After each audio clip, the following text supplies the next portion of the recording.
حول ولا قوة إلا بالله العلي العظيم حسبنا الله ونعم الوكيل نعم المولى ونعم النصير الحمد لله رب العالمين بارئ الخلائق أجمعين وباعث الأنبياء والمرسلين حبيبنا وحبيب إله العالمين بالقاسم محمد اللهم صل على محمد وآل محمد وعجل فرجه وآله الطيبين الطاهرين المعصومين المظلومين المنتجبين المنتخبين الميامين لا سيما بقية الله في الأرضين روحي وأرواح العالمين لتراب مقدمه الفداء اللهم عجل فرجه وسهل مخرجه واجعلنا من خير أعوانه وأنصاره ومقبية سلطانه وهب لنا رأفته ورحمته ودعاءه وخيرا أما بعد فقد قال الله تبارك وتعالى في محكم كتابه المجيد وفرقانه الحميد وهو أصدق القائلين وقوله الحق بسم الله الرحمن الرحيم ومن يعظم شعائر الله فإنها من تقوى القلوب صلوات محمد وآل محمد وعجل فرجه عزیزان محترم، میرے معزز سامعین، مسلسل جس آیت کے ذیل میں گفتگو کا شرف حاصل ہو رہا ہے، قرآن مجید کی ان آیتوں میں سے ہے کہ جس میں اللہ نے معنی تقوی کو بیان فرمایا ہے۔ گزشتہ مجلسوں میں اس بات کی طرف توجہ دلائی گئی کہ تقوی کیا ہے، اور اگر تقوی کا صحیح معنی ہم نے سمجھ لیا تو پھر نہج زندگی، روش زندگی ہماری اسی تقوی کے مطابق ہونی چاہیے۔ اور پھر اللہ نے جب کتاب بھیجی ہے تو ایک معلم بھی اس کے ساتھ بھیجا ہوگا۔ ایسا نہیں ہے یہ دعویٰ جو ایک زمانے میں کیا گیا تھا، حسبنا کتاب اللہ، ہمارے لیے اللہ کی کتاب کافی ہے۔ اگر پہلی جماعت کی کتاب آپ اٹھائیے اور بچے کو دے دیجئے، کہیے آسان ہے، ABCD ہے، خود سے پڑھ لینا، بچہ نہیں پڑھ سکتا جب تک کہ اس پہلی جماعت کی کتاب کے لیے ایک معلم کا انتظام نہ کیا جائے۔ مرحلہ آگے بڑھے گا، دوسری جماعت، تیسری، چوتھی، پانچویں، اس کے بعد ایک ایسا مرحلہ بھی آئے گا جس کے بعد کلاس ختم ہو جائے گا۔ علم ختم ہونے کی بات نہیں کر رہا ہوں، کلاس ختم ہو جائے گا لیکن کتابیں باقی رہیں گی۔ تو اب پہلی جماعت کی کتاب کے لیے بھی معلم کی ضرورت ہے۔ بغیر معلم کے پہلی جماعت کی کتاب جس میں ABCD کے علاوہ اور کچھ نہیں ہے، بچہ نہیں پڑھ سکتا۔ اگر آپ 50 کتابیں بچوں کو پہلی جماعت کی دے دیں اور کہیں گھر میں بیٹھ کر پڑھو، جو سمجھ میں آ رہا ہے سمجھو، تو وہ کبھی صحیح سمجھے گا، کبھی غلط سمجھے گا اور کبھی نہیں سمجھے گا. یہ تینوں باتیں آئیں گی. تو ایک پہلی جماعت کے بچے کے لیے بھی صرف کتاب کافی نہیں ہے، معلم کی بھی ضرورت ہے. تو عزیزو، جب پہلی جماعت کا یہ عالم ہے، قرآن کون سی کتاب ہے؟ آخری کتاب، جس کے بعد علم کا اختتام ہے، جس کے بعد کوئی علم نہیں ہے. آسان بھی نہیں ہے قرآن، بڑی مشکل کتاب ہے. اب آئیے اس دعوے بوجھ کی طرف نظر کرتے ہیں کہ وہ کتاب جو پہلی جماعت کی ہے اس میں معلم کی ضرورت ہے، لیکن جو آخری کتاب ہے وہ صرف کتاب کیسے کافی ہو سکتی ہے؟ صلوات پر محمد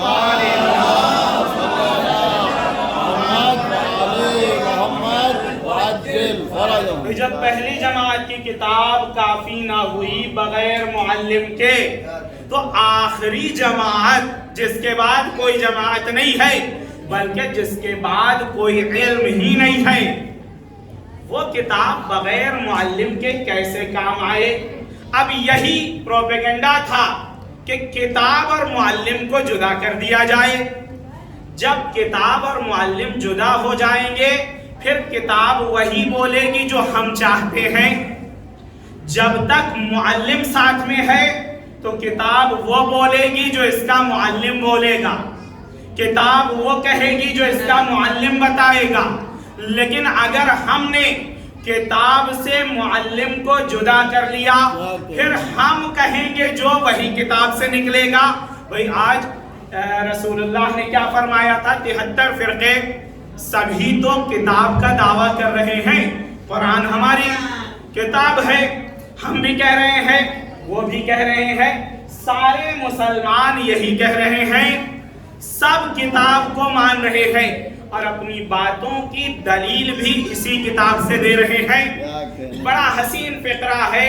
مولا امیر المومنین نے جناب ابن عباس سے فرمایا، کہا ابن عباس خوارج کی طرف جا رہے ہو نا، خارجیوں سے بات کرنے جا رہے ہو، قرآن ان کے سامنے مت پڑھنا، وہ تم سے بہتر قرآن کی تلاوت کریں گے. دیکھیے خوارج کون ہیں؟ حافظان قرآن. ابن عباس سے مولا کائنات فرما رہے ہیں جو عالم قرآن ہے. اور ابن عباس معمولی انسان نہیں ہے، حبر الامہ کا لقب ملا ہوا ہے، یعنی امت کی سیاہی اور جوہر. اگر جوہر ہیں یعنی علوم انہی سے آئے ہیں امت میں. لیکن وہ ابن عباس کا دعویٰ یہ ہے کہ میں نے جو کچھ سیکھا ہے وہ ایک قطرہ ہے جو امیر المومنین سے سیکھا ہے. تو اگر امت ابن عباس کو مان لے تو اس کے پاس یہ علوم نظر آ رہے ہیں.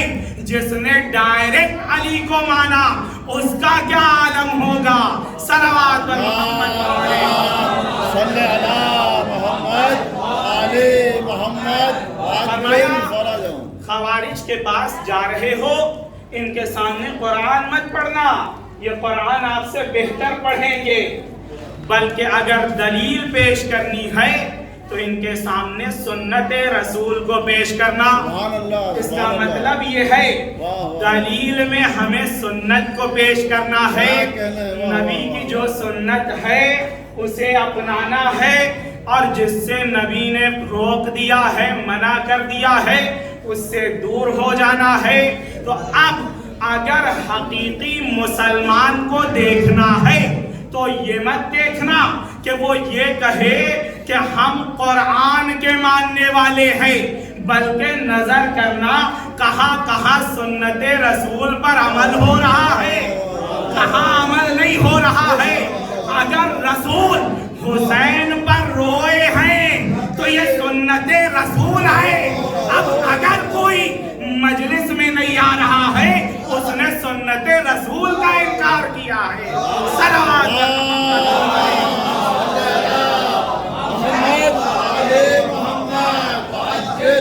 ہمارے یہاں معیار ہی رسول ہے، صرف رسول معیار ہے. یہ غلط فہمی نہ ہو جائے جو لوگ نسبت دیتے ہیں کہ آپ رسول کو نہیں مانتے ہیں اور رسول سے بہتر دیگر افراد کو آپ نے بنا دیا، ہم کہتے یہی ہیں کہ ہمارے نزدیک معیار فقط رسول ہے۔ ہم کس کو مانتے ہیں؟ صرف رسول کو، اور جن کو رسول نے اب کہہ دیا کہ یہ کچھ ہیں ان کو بھی وہی مانتے ہیں جو نبی نے کہا ہے۔ معیار رسول اللہ ہے ہمارے ہاں۔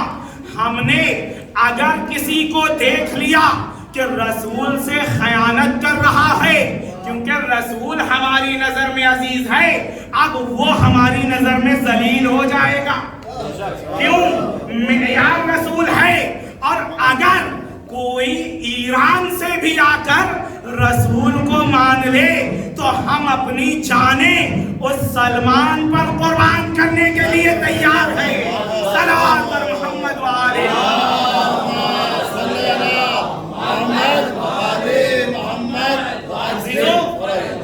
سنت رسول۔ بھئی آج ہم جب ذکر کرتے ہیں امام حسین علیہ السلام کا، ہم نے فرش عزا بچھایا تو آج ہی اور ابھی کے وقت سال بھر انسان سویا رہتا ہے۔ محرم میں بہت سارے لوگ اٹھتے ہیں کہ امام حسین کو ہم بھی مانتے ہیں، امام حسین ہماری کتابوں میں بھی آئے ہیں، صرف آپ ہی نے ذمہ اٹھایا ہے، ہم بھی تو مانتے ہیں، ہم بھی امام پر جان دے رہے ہیں، ہم بھی نواسے رسول مانتے ہیں۔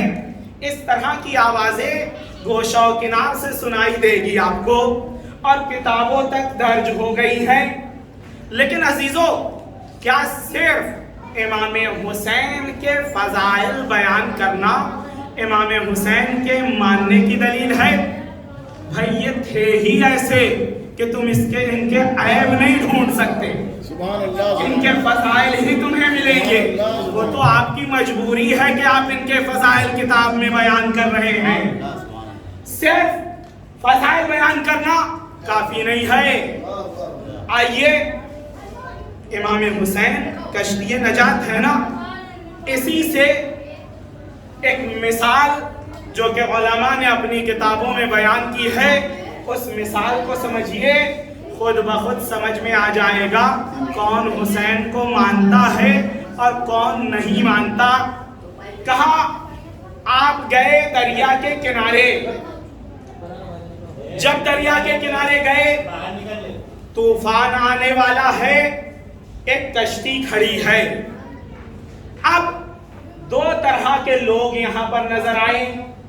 پہلے وہ جو کشتی کو دیکھیں اور کہیں کتنی خوبصورت کشتی ہے، اس کی لکڑیاں میں نے آج تک اتنی حسین لکڑی نہیں دیکھی، بادبان اس سے بہتر بادبان نہیں دیکھا، کشتی چلانے والا اس سے بہتر کشتی چلانے والا نہیں دیکھا، بیٹھنے کی جگہ ایسی کہ اس کے پہلے نہ کسی کشتی میں تھی اور نہ ہو پائے گی۔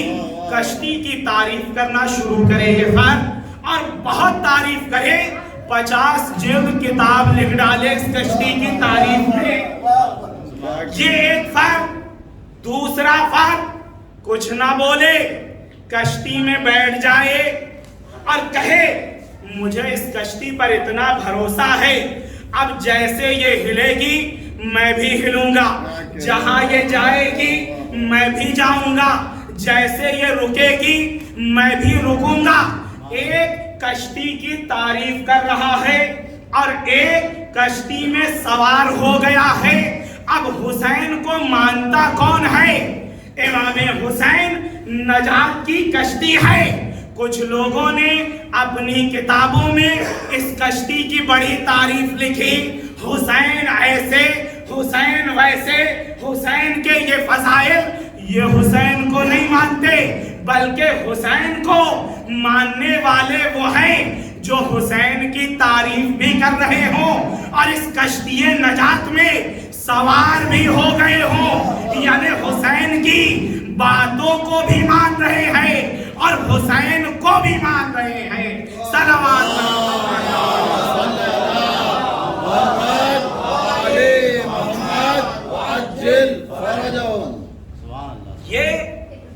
معیار ہے سید الشہداء کا. کیوں؟ امام المتقین ہے یہ اپنے زمانے کے. جیسے امیر المومنین امام المتقین، ویسے ہمارے ہر امام امام المتقین ہے. اب امیر المومنین کے نام سے اہل بیت نے ممانعت کی ہے.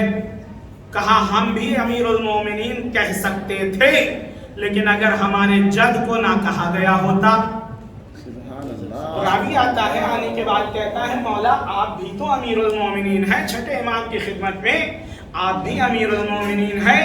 کہا یہ لقب میرے جد سے مخصوص ہے، بس وہی امیر المومنین ہے، اور جس نے بھی امیر المومنین کا لقب ان کے علاوہ اپنایا وہ جھوٹا انسان ہوگا، سچائی دور دور تک نہیں ہوگی. اور ایک اور فقرہ فرمایا ہے جو فی الحال میں چھوڑتے ہوئے جا رہا ہوں، کسی کے ذہن میں یہ نہ آئے کہ دو بات تھی ایک ہی مولانا صاحب نے بیان کیا. فی الحال میں ایک بات کو بیان کر رہا ہوں. حضرت نے فرمایا جو امیر المومنین کا لقب ان کے علاوہ اپنائے وہ جھوٹا ہوگا. اب زمانہ اسے چاہے کتنا بھی بڑا سچا کہہ ڈالے، لیکن اگر امیر المومنین کا لقب اپنا لیا تو وہ جھوٹا ہی رہے گا. صلوات پر محمد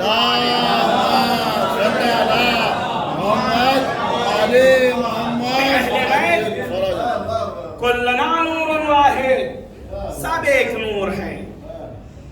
لا فرق بینہم، ان کے درمیان کوئی فرق نہیں ہے.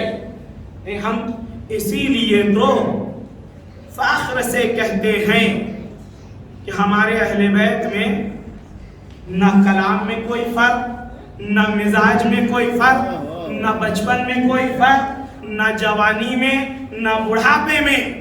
آپ کے یہاں کوئی فرق نہیں، لیکن دوسروں کے یہاں جائیں اگر دو ہو گئے تو اس میں بھی فرق نظر آیا ہے. چھٹے امام دیکھیے بچے کے بارے میں ڈاکٹری آج ایک علم ہو چکا ہے، اس زمانے میں بھی تھا لیکن اتنی ترقی نہیں ہوئی تھی. بڑی بڑی مشینری سسٹم بن گیا ڈاکٹری میں. لیکن ابن ابی الحدید نے ایک بڑا حسین جملہ کہا ہے.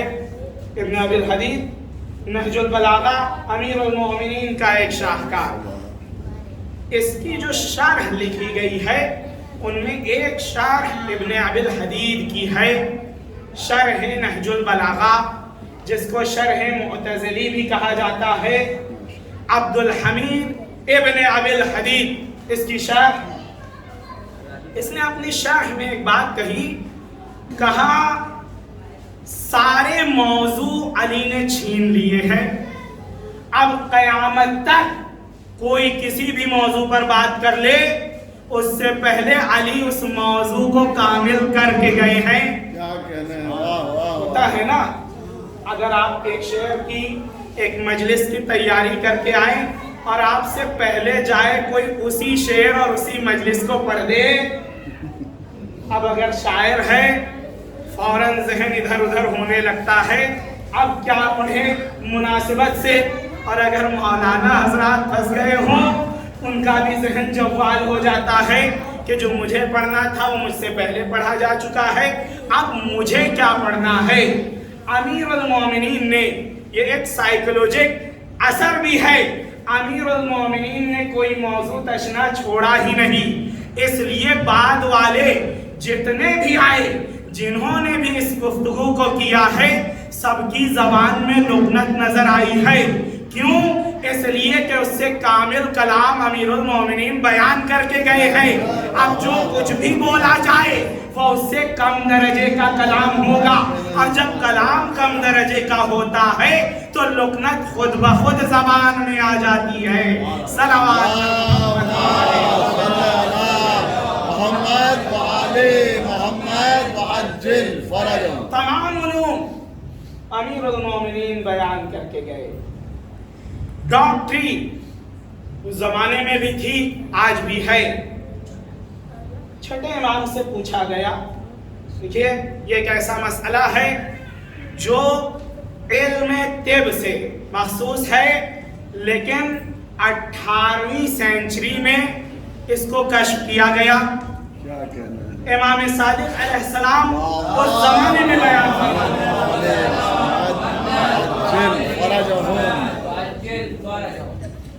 سوال کرنے والا آیا، سوال کیا کہ ہمارا بچہ جب پیدا ہو تو اسے ماں کے کس سمت میں لٹایا جائے، کس جانب لٹایا جائے؟ کیا کہنا ہے؟ واہ واہ۔ امام نے فرمایا بائیں طرف ماں کے لٹایا جائے۔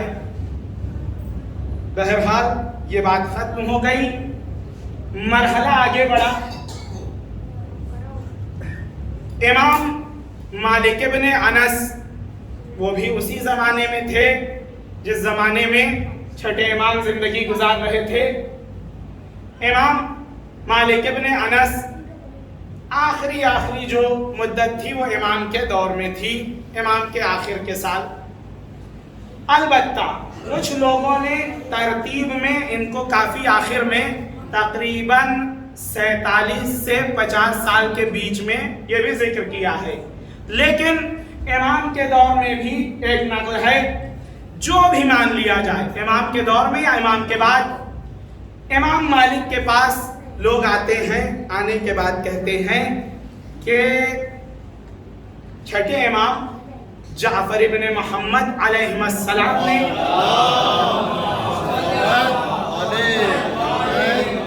بیان فرمایا ہے کہ بچہ جب پیدا ہو تو اس کو ماں کے بائیں جانب لٹایا جائے۔ امام مالک نے کہا اللہ رحمت کرے چھٹے امام پر، ان سے غلطی ہو گئی، نعوذ باللہ من ذالک۔ دیکھیے گمراہی کے دو طریقے ہیں، ایک ڈائریکٹ کچھ بھی کہہ دیا جائے اور ایک باتیں اچھی کر کے پھر باتوں کو دھیرے دھیرے لایا جائے۔ یہ زیادہ ایکسیپٹیبل ہے اور اس کے ذریعے سے زیادہ لوگ گمراہ ہو سکتے ہیں۔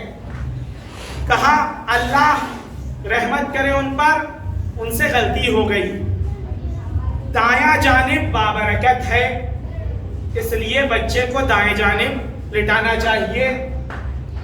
کھانا دائیں ہاتھ سے کھانا ہے، اس لیے دائیں جانب میں اشرفیت ہے، برکت ہے، اس لیے دائیں طرف سے بچے کو بھی دائیں جانب لٹایا جائے۔ جب آپ جا رہے ہیں مسجد میں، ایک حکم آیا ہے دایاں پیر رکھا جائے، تو جو بہترین مقام ہوتا ہے وہ دائیں طرف سے شروع ہوتا ہے۔ 50 جگہ شروع ہو رہا ہے تو 51ویں جگہ بھی یہی ہونا چاہیے، تو اسی کو تو قیاس کہتے ہیں۔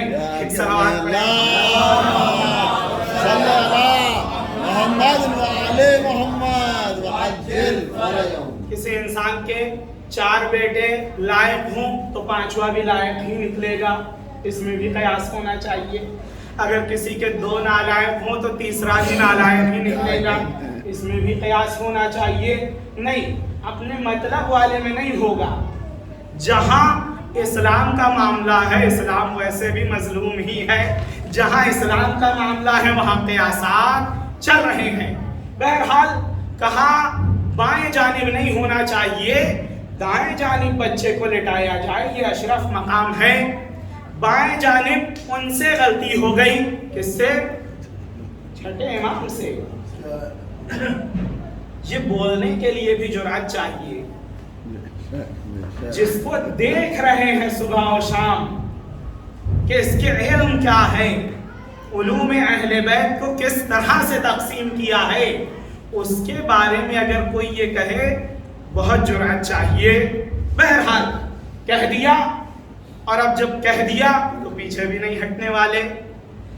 کہہ دیا، وقت گزرا، وقت نے بتایا کہ کس کی بات صحیح ہے۔ کیا کہنا ہے؟ وقت گزرا، 18ویں صدی آ گئی۔ بھئی ہم لوگ تو تسلیم کرتے ہیں، آج سے 500 سال پہلے بھی جو علماء نے کتابیں لکھی اس میں تسلیم کیا کہ دائیں جانب لٹانا مستحب ہے، کیونکہ چھٹے امام کی یہ روایت ہے۔ ہم تو تعبداً مان رہے تھے، لیکن علمی اکتشاف اس کا 18ویں صدی میں 18ویں صدی میں ہوا، 18ویں قرن میں ہوا، جب پیرس میں ایک مؤسسہ، ایک انسٹیٹیوٹ بنایا گیا بچوں کے لیے۔ اس میں ریسرچ جب ہوا تو بچے کو دائیں جانب جب لٹایا جاتا ماں کے، تقریباً 13 سال یہ ریسرچ چلا، ڈاکٹر نے 13 سال تک ریسرچ کیا۔ کہا جب دائیں جانب لٹایا جا رہا ہے بچہ زیادہ رو رہا ہے، اور جب بائیں جانب ماں کے لٹایا جا رہا ہے تو بچہ کم رو رہا ہے۔ 100% میں جو دائیں جانب بچے لیٹے 98% زیادہ رونے والے ملے، اور جب بائیں جانب ماں کے لیٹے تو اس میں صرف 3% رونے والے ملے، باقی اطمینان و آرام سے سونے والے ملے۔ بس اس زمانے میں یہ بات ذہن میں آ گئی کہ جو بھی ہو اس بائیں جانب کچھ نہ کچھ بات تو ہے جو دائیں جانب میں نہیں ہے۔ ریسرچ جاری رہا، سارا ریسرچ یہی 18ویں قرن کا ہے، ریسرچ جاری رہا یہاں تک کہ وہ مشین بنائی گئی جس سے آواز کی نسبت سنجی کی جا سکے۔ آپ نے موبائل میں دیکھا ہوگا، اگرچہ یہ فرضی ہے، موبائل میں دیکھا ہوگا جب آپ ریکارڈ کرتے ہیں تو ایک لہر دوڑتی ہے، آواز کے ساتھ یہ لہر زیادہ ہوتی ہے، خاموش ہو جائے کم ہو جاتی ہے۔ یہ آواز کو ناپنے کا آلہ، جب آواز کو ناپنے کا آلہ بنا تب اس آلے کو ماں کے دائیں جانب بھی رکھا گیا اور بائیں جانب بھی رکھا گیا۔ دائیں جانب آلے میں کوئی تبدیلی نہیں آئی، لیکن جب بائیں جانب رکھا گیا تو اس آلے میں دل کے دھڑکن کی آواز جو تھی وہ لہر کی صورت میں بڑھتی نظر آئی۔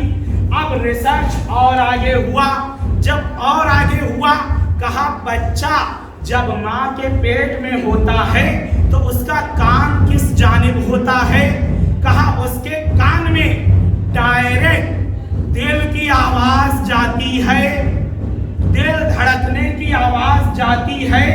تو جب تک بچہ پیٹ میں ہوتا ہے وہ اس دھڑکن سے آشنا ہو جاتا ہے، اس دھڑکن سے آشنا ہوتا ہے، یعنی اس کو فطری طور پر یہ احساس ہوتا ہے کہ ابھی میں کسی کے حوالے ہوں جو مجھے دیکھنے والا ہے، میرا خیال رکھنے والا ہے، میری کیئر کرنے والا ہے، اس لیے وہ بچہ اطمینان میں رہتا ہے۔ جب بچہ پیدا ہوتا ہے دائیں جانب لٹایا جائے تو یہ آواز اس کے کانوں تک نہیں پہنچتی ہے اور بچہ گھبرا جاتا ہے، رونے لگتا ہے، اور جب بائیں جانب لٹایا جائے تو یہی بچہ پھر سے وہ آواز اس دل کی پہنچ رہی ہوتی ہے، بچہ خاموش رہتا ہے۔ 18ویں قرن میں یہ فیصلہ کیا گیا کہ جو چھٹے امام نے فرمایا تھا وہی صحیح ہے، دوسروں کی بات غلط ہے۔ صلوات پر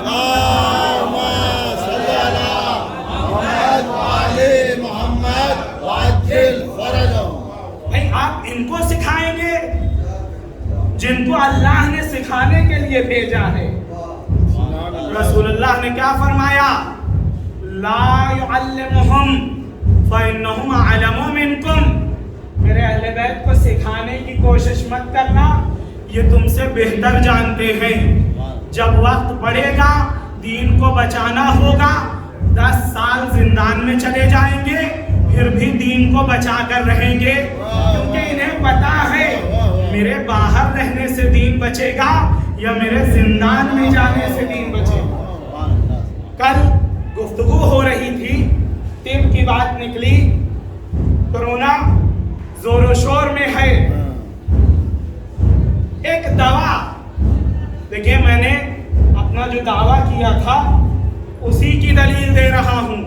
اہل بیت نے کوئی فیلڈ خالی چھوڑی ہی نہیں ہے جہاں ہم نئے سرے سے جا کر کام کریں، نہیں، ہمیں وہی کرنا ہے جو انہوں نے